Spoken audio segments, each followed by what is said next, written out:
Hey everybody, so I did that video, the top 20 of the decade thing, and I that video was long, and it took so long to edit that thing, and I just don't want to do that. Today I want to be doing a list of my 35 favorite movie scenes, but I'm going to be talking about it very short. I'm going to give it a time limit. I don't want to be taking that much time on editing something.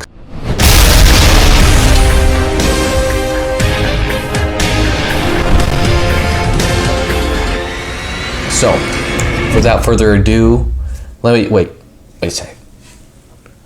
Please don't be distracted. That's my laundry back there. So starting up with number 35 is the Battle of New York sequence in the Avengers, the first Avengers movie that came out in 2012. I love that movie, but easily the best part of it is that fight sequence. It's one of the best fight sequences ever put to film. I love everything about it. There's really nothing I have against it. In so many movies these days just don't have visual effects that hold up. With this, they completely hold up. They look great, and they don't look stupid. They work in the scene, and they work in the context of the film.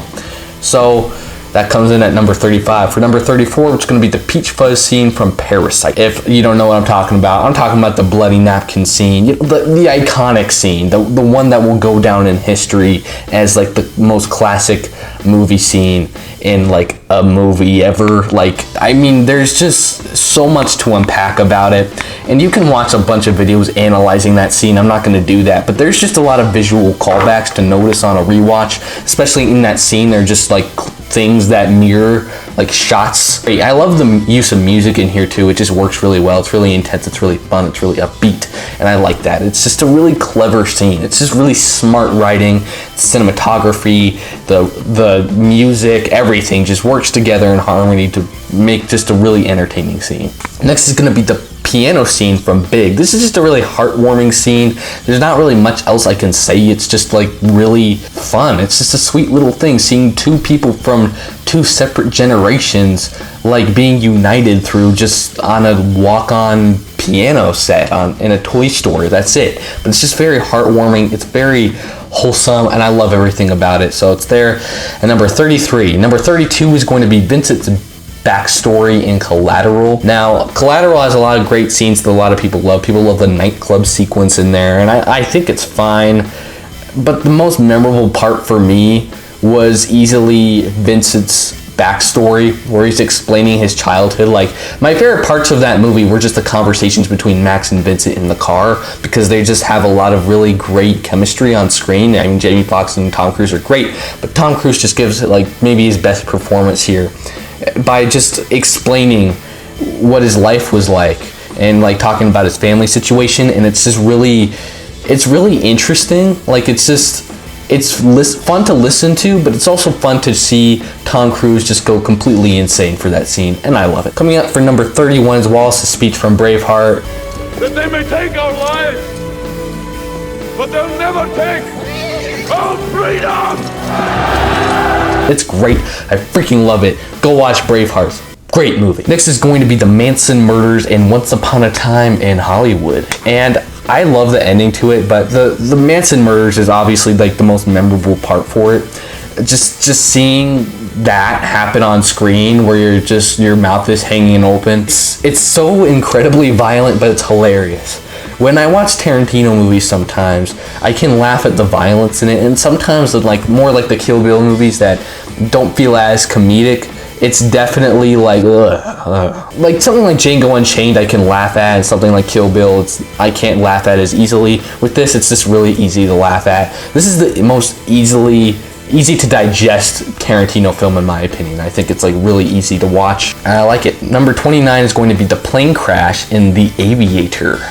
And I like The Aviator a lot. I think it's a really solid biopic. It's a very unique biopic. It's not like a normal biopic that you see in Hollywood these days, because Scorsese is such a good filmmaker. He really knows how to make movies. But seriously, this plane crash sequence is something that like went on a lot longer than I thought it would. Like, it just kept going and going and going and going. And it was stretched out so long to a point where I was like, oh wow, like this is brutal. The funniest part is that I was actually watching this scene on a plane, and so it was funny because I think like some of the flight attendants were like walking by me like, what's this kid watching? I like the scene. I think it works so well. DiCaprio's acting in it. he's just going full on insane with this, but it's just such a brutal scene, especially for a PG-13 movie. It looks more realistic than most R-rated movies these days. It's just so well crafted, it's so tight, it's really intense, and it really gets you in the moment. Next is going to be, it's kind of surprising that it's this low on this list, but I didn't love the movie a ton, but this scene is so good. It's Hans Landa's introduction in Inglourious Basterds. Christoph Waltz is a fantastic actor. He really proves himself with this one. I think he won an Oscar for this movie. He won one for Django Unchained too, and he's great in Django Unchained, but this scene is like cinematic goodness. Like, that's like a perfectly constructed scene. This one, I loved it. It's so, the way they build tension and the suspense and everything, it just works so well to make like something that your heart slowly, like it starts pounding faster and faster throughout the scene, and it's just really well drawn out. I mean, the dialogue is fantastic, but I just love everything about it. For number 27, it's going to be the group therapy scene in The Breakfast Club. I really like The Breakfast Club, but this scene is definitely the deepest and most memorable out of like any of the movie. It's just where you see these 5 people unite and come together. They're very different people, but you see them finding these connections, and it's just a really emotional scene. It's so incredibly interesting. The acting is great from all these actors that didn't really do much when they got older, but I was really surprised when I first saw it. But wow, that scene is powerful. Next is going to be the It's Not Your Fault scene from Good Will Hunting. Good Will Hunting is a movie that I think is a little overrated. It's not a bad movie by any means, but it's definitely, it has a lot of dragging moments, and it kind of like strays from what I feel the movie should have been about, but that's okay. But this scene, what Chris Stuckman said when in his tribute to Robin Williams video is he actually said Robin Williams gave a perfect performance in that scene, like just that scene. It's such a personal scene that I just can't wrap my head around what the actors must have been feeling while they were filming this, because it's so incredibly personal. And when I'm watching it and hearing that over and over and over again, it really starts to click with you until you're starting to feel as much as Matt Damon is feeling in the scene, and I love it. Next is going to be the What's in the Box scene from Seven. Wow. Seven had a really great ending. Shock ending. I mean, it just really blew me away. But this part, I mean, is obviously iconic, but I kind of saw it coming. Like when I saw it, I was like, and then What's in the Box, I kind of like thought up in my head, and I was right. But it still shocked me. And that's the thing about that, is it still shocked me even though I kind of saw it coming. Because the build up to it was so slow to a point where I just could have been like, oh, yeah, it makes sense. It's obviously would be that. But it does spend time building up to it, and you feel the suspense, you feel that. Even if you may guess what it's going to be, it's still incredibly surprising, and my mouth was still hanging open even though I kind of saw it coming. And that right there is good filmmaking. Next is going to be the Miss the Show scene in La La Land. This one is just like the most like anxiety-inducing scene of the entire film. It's where Ryan Gosling's character is trying to make a show that Emma Stone is putting on, and he misses it, and that's when they kind of like break up. It really hit me emotionally, but it's also, I understand both viewpoints like extremely well. Like, I know what Ryan Gosling is feeling. I'm like, he had a reason, like he was trying to make it. And when Emma Stone gets mad at him, I'm not angry at her for being mad. Like, I understand that too. So it's just a really great scene that balances conflict, and I love everything about it, and it really got me hooked in even more than I already was.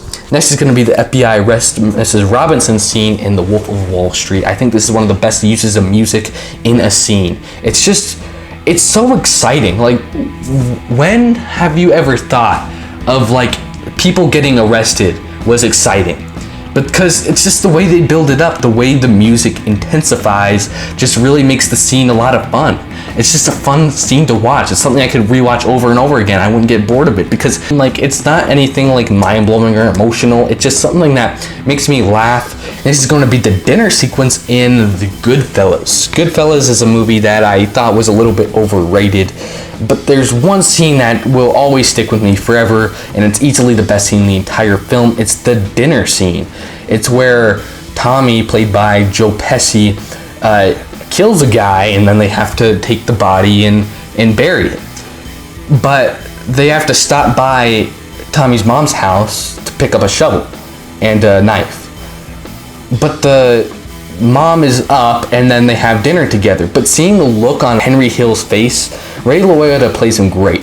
I mean, he gets a fantastic performance in here, but like, that was the one scene that I really liked his character, because you see the human emotion there, and it completely worked for me. I love everything about that scene. I think it's so powerful, conveys so much emotion without saying that much. Next is going to be the "Are You Still Wired In" scene from The Social Network. This is easily the best acted scene of the entire film, and this really put Andrew Garfield on the map. It's heartbreaking because you see that emotion being portrayed by somebody we care about, because they make you care about Andrew Garfield's character throughout the entire film, and so it completely works, and I love everything about that scene. I just think it has so much emotion, it has the betrayal, it has this kind of Shakespearean style, put so much more depth into all the characters in the scene, and it makes you hate Justin Timberlake's character even more. It's going to be the Leap of Faith scene in Spider-Man Into the Spiderverse.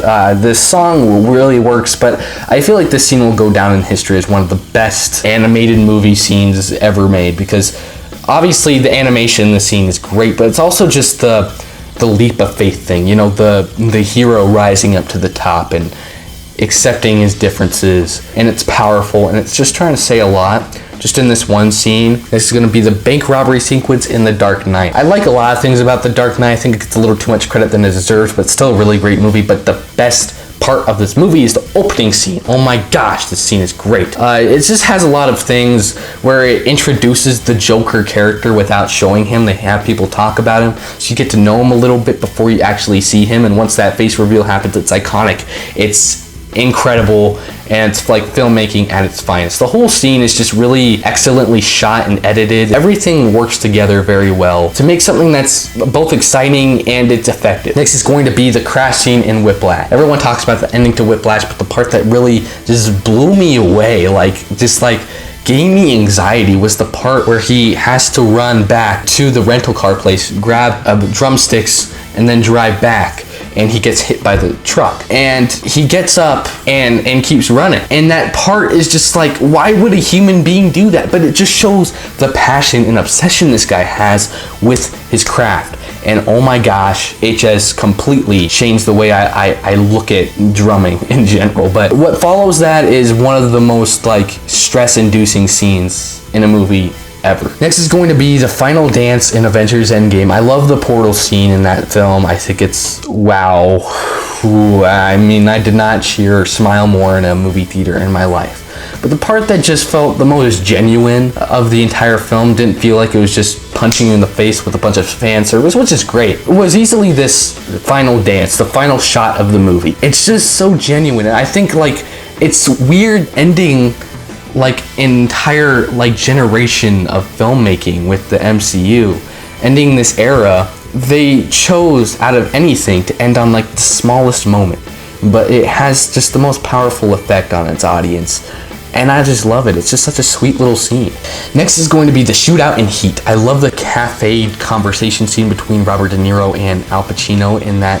I think that scene is awesome, but the shootout scene is it's gritty, it's realistic, but it's also just not annoying because so many shootouts these days are really shaky and over the top and just ultra violent. With this, it's grounded, it's realistic, and the camera work is very still. It just, the way the camera moves in the scene isn't over the top, it's not shaky, and it's not completely still. It has movement, but it's just in a way that's exciting, but you still see what's going on. And I think it's one of the most well-crafted action sequences in a movie ever. Next is going to be what life would be like without George and It's a Wonderful Life. I thought this would be most of the movie when I first saw it. I thought most of the movie would be what life would be without him, but it's actually much more than that. It's actually showing his life, and it makes you care about the character even more, and that's what makes that scene work so much. But wow, that just completely hits you. You really feel that. You feel what he's feeling. You feel like you're just going insane with this guy, And Jimmy Stewart's performance here is just incredible. The camera work too, I just love that close-up on his face. Just shows the drama and the tragedy just in that scene. Next is going to be the ending from When Harry Met Sally. I like the diner scene a lot. Like, that is one of the best conversation scenes in a movie ever that turns into something completely hilarious. And I won't spoil it for you, but the ending I just think is so sweet and genuine, and it's not cheesy. Like, so many rom-coms happen where he runs up to the girl and explains and confesses his love and whatever. With this one, it feels genuine because it builds up to that and it shows a friendship over 15 years. The genuine emotion in that scene between the two characters, I think it's just so sweet and wholesome, and like I said, it's just so genuine. It feels so real. Next is going to be Clarice and Hannibal's first meeting in The Silence of the Lambs. This has two of the best performances I've ever seen on film with Anthony Hopkins and Jodie Foster. The best male performance and the best female performance I've ever seen in a movie ever. Oh my gosh, they're so good in this. But there's just so much tension built in the scene, and just the way he introduces his character. It's one of the greatest character introductions of all time. There's not much else I can say. Just watch that scene, it'll blow you away. Next is going to be the mall chase in Baby Driver. You may be thinking I'm talking about the first opening chase, which I love that chase, but wow, that mall chase is just like, it uses long takes really well. Like, I remember there's one where he's running across a table and the camera follows him up the stairs. Like, it's just this one sweeping take, and I love that. Just the whole thing is just really exciting, and it's just really fast paced, and there's not much else I can say. It's just like chasing at its finest. Next is Mrs. Wallace and Vincent's first conversation in Pulp Fiction. I like a lot of Pulp Fiction. I like a lot of the conversations in here. I like Mr. Wolf's like introduction in here, but this conversation is just something that it doesn't rely on a bunch of complicated things. It's just such a simple conversation, and the way that it just keeps going along, it's just two likable actors on screen having a conversation. You know, that's something I like. That's something I want to see in movies more. Next is going to be Marion and Norman's first conversation in Psycho. Another conversation scene. I love conversation scenes, but this one just is incredibly intense. Like, if you've seen my Psycho movie review, and that thing is horribly edited, and the sound of that, oh, so bad. I talked about in that video, that was my favorite scene. Just how they introduce and build both characters. It's very unique, it's very different. And it's not like a normal horror movie. I think that normal horror movies don't really build characters this way. This one is just through a simple, genuine conversation by two people. And just seeing Anthony Perkins being so charming, you're just like, oh, he's kind of cute. But when that other stuff later happens, it subverts your expectations. But just this scene, I thought was a sweet little scene, but also just had a lot of dark emotion behind it too. Next is going to be the Singing in the Rain sequence from Singing in the Rain. What do you want me to say? This scene just puts a smile on my face. Like, I've never felt so much happiness in a scene ever. This is like the happiest movie scene like of all time. Next is going to be Quint's monologue in Jaws. I was thinking of putting like the entire second half of Jaws, like, but that's not really a scene. But that whole second half I love. Like, that's just like cinematic perfection right there. But Quint's monologue is just, it's a great monologue. I don't really know what else to say about it that hasn't been said already. Just Robert Shaw's acting mixed with the screenplay, and also just the camera work. Like, I've seen the whole video. I'll put it right up here, talking about just why he loves Jaws, and he goes through that scene in detail. I think it's a fantastic video. Go check that one out. Next is going to be the Johnny B. Good scene in Back to the Future. Back to the Future is one of the most likable movies ever made. Like, I don't really know anyone that doesn't like this movie, but the Johnny B. Good scene is just, it's fun. It's just a fun little scene. This is going to be the training montage from Rocky, probably the best montage ever. It doesn't feel like a boring, like over the top, stupid montage. It really works. It's just, it's a Rocky montage. Number 5 is going to be the parade sequence from Ferris Bueller's Day Off. I mean, just talk about like hilarious moments. Cameron's like my favorite movie character ever, and Ferris Bueller is one of my other favorite movie characters ever. But seeing them both in this scene is hilarious. Seeing Ferris like bring all these people together to just throw like this insane party like in the middle of the street. It's just so fun. Like it just gets my blood pumping. It makes me want to sing along with them. It's just one of those musical sequences that doesn't feel out of place. It just completely works in the scene, and it just makes me laugh. It makes me smile, and I love everything about it. Next is going to be the motorcycle chase in The Great Escape. Great Escape is one of the best movies ever made, and I don't think enough people talk about it like when they regard it as a classic. Like it's a movie that's talked about a lot, but I think it should be talked about like as a classic next to like Citizen Kane, Casablanca, The Good, the Bad, and the Ugly. I think we need more people to be talking about this film because it is incredibly intense, especially that second half when they actually escape. But this motorcycle scene just it gets me. Like it makes me afraid because you lose hope throughout that whole second half where they get hunted down, and that scene is just, you don't know what's going to happen. It's very unpredictable. You don't know where it's going to go, and seeing the stunt work mixed with Steve McQueen's brilliant performance just makes for a very intense scene, but it's also very fun, and it's just it gets me excited all at the same time. This is going to be the Omaha beach sequence in Saving Private Ryan. I'm not going to talk about it too much because I want to make a video just talking about my favorite opening scenes of all time, but this is brutal. This is going to be the three-way draw from The Good, the Bad, and the Ugly, and talk about building tension without using words. This scene, I don't even know how long it goes. I think it goes on for like 6 minutes or something crazy like that. That scene is so incredibly like intense, and I never feel taken out of that part of the film, and it never slows down. It never feels boring. It just feels unpredictable because you're seeing three people having a draw. Like, who's gonna win? I don't know. Do you? It's so intense and so suspenseful, and I think the camera work in it is some of the best camera work I've ever seen put on screen. The music is some of the best. It's probably the best movie score ever. I love everything about The Good, the Bad, and the Ugly. I think it's a nearly perfect film, but this scene is obviously the most iconic, but it just works. There's nothing wrong with this scene. Tell me one thing wrong with this scene. Like, I want to hear you say one thing wrong with this scene, because it's like a perfectly constructed scene. Number one is obviously going to be, you guessed it, the escape scene in The Shawshank Redemption. The Shawshank Redemption is my favorite movie ever made. Spoiler for other videos to come. This like made my mouth drop, and I've always remembered seeing that shot of them looking through the tunnel. Like, I just remember seeing that a lot, but I've never thought it would be like this incredibly thought through. My mouth is just hanging open during that scene. It gets me. It really gets me every single time. Even though I know what's gonna happen, it still gets me. So yeah, that's like the best movie scene ever. Don't try to tell me anything otherwise. So those are my favorite movie scenes of all time. There are probably more, I just don't want to include them because, nah. I hope this didn't distract you. Yeah. Thanks for watching, guys. Please be sure to subscribe, or don't if you don't want to. I don't care. This is Ethan Butler, and I'm out.